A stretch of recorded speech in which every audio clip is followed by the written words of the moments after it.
Salut à tous, j'espère que vous allez bien. Alors vu que c'est encore un petit peu les vacances, on va en profiter pour faire une vidéo un petit peu plus légère et parler de solutions pour mettre l'iPhone sur son VTT.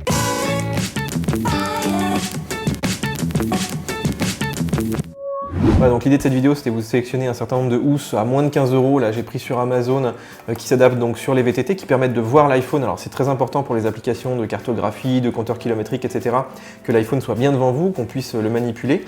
Donc, pour ça, je vous ai sélectionné donc plusieurs modèles. Le concept est toujours à peu près le même, c'est-à-dire qu'on a une petite partie qui protège le téléphone ici, avec une vitre en plastique ou pas, et puis une zone ici pour mettre ses affaires ou une batterie de secours.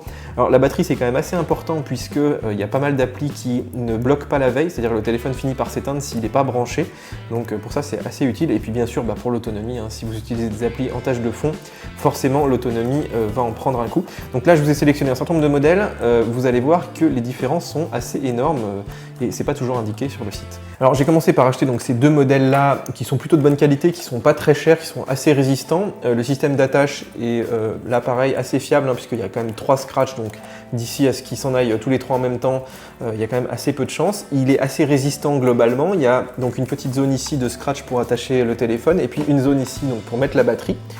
Sachant que sur ce modèle là en fait on peut fixer la batterie, donc c'est assez pratique puisque ça évite qu'elle aille dans tous les sens effectivement quand on se balade. Donc celui-là est un petit peu mieux, mais globalement je dirais que les deux modèles se valent en termes de qualité et de fonctionnalité. Sauf que avec l'iPhone 7 Plus, ça ne fonctionne pas, enfin avec l'iPhone 7 ça va pas fonctionner non plus, puisque en fait ici donc, on peut manipuler l'écran mais pas le bouton tactile. Quand vous appuyez sur le bouton tactile, il n'y a absolument rien qui se passe.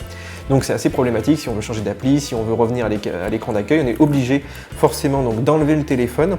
Et du coup pour moi ça conviendra assez bien à ceux qui ont des iPhone 6, 6S, mais pas du tout à ceux qui ont des iPhone 7, 7 Plus, sur lequel il faudra s'orienter sur un autre modèle. Voilà, du coup à force d'en chercher un, effectivement j'en ai trouvé qui ressemble toujours aux deux autres. Donc il y a toujours ce système de petits pare-soleil ici, de stockage ici pour la batterie, et puis avec donc une protection ici qui permet enfin d'utiliser le bouton des iPhone 7 Plus, donc qui est tactile. Donc ça c'est plutôt cool. En fait la matière ici est beaucoup plus fine et puis je pense qu'il y a un traitement qui est un petit peu différent pour que ça reconnaisse Touch ID. Alors malheureusement ça marche pas avec l'empreinte, ça marche, ou alors des fois ça marche mais vraiment une fois sur 1000. Mais on peut quand même faire son code, on peut quand même déverrouiller l'iPhone, on peut changer d'application, donc ça c'est vraiment très pratique. Je dirais que c'est un des rares modèles que j'ai trouvé qui faisait ça sur Amazon. Ça coûte pas plus cher, ça coûte aussi une quinzaine d'euros. Donc si vous avez un iPhone 7, un iPhone 7 Plus, celui-là je le trouve vraiment bien. Les attaches sont de bonne qualité, il est assez rigide. Et puis ici, donc la petite partie vitrée est quand même assez agréable. Alors, un inconvénient majeur à ce type de solution et qu'on avait aussi avec les autres, c'est qu'il y a quand même toujours une petite bulle d'air. On a beau le serrer en fait contre la partie en plastique ici, on a toujours du mal à voir l'écran. Alors déjà il y a un certain assombrissement qui se produit du fait de la partie en plastique, mais en plus il faut quand même appuyer un peu dessus souvent pour voir ce qui est marqué à l'écran. Bref, ça fonctionne quand même bien avec un iPhone 7, un iPhone 7 Plus, mais c'est pas encore l'idéal.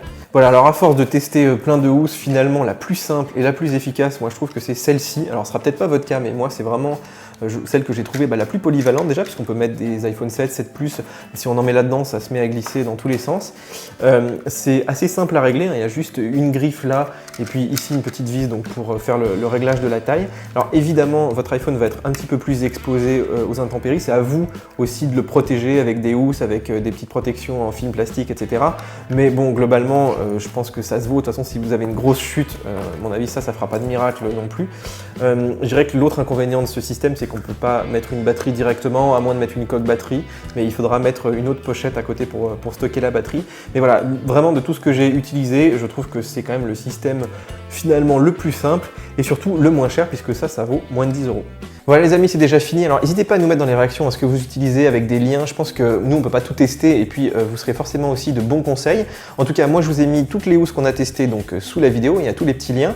Et puis si vous avez aimé, mettez un petit pouce, abonnez-vous aussi à la chaîne, vous pouvez le faire depuis le mobile. Et puis nous on se retrouve sur nos applications mobiles, sur les réseaux sociaux, abonnez-vous, il y a vraiment plein de choses qui viennent, l'iPhone 8, etc. Et puis bien sûr sur YouTube pour de nouvelles vidéos. Ciao ciao!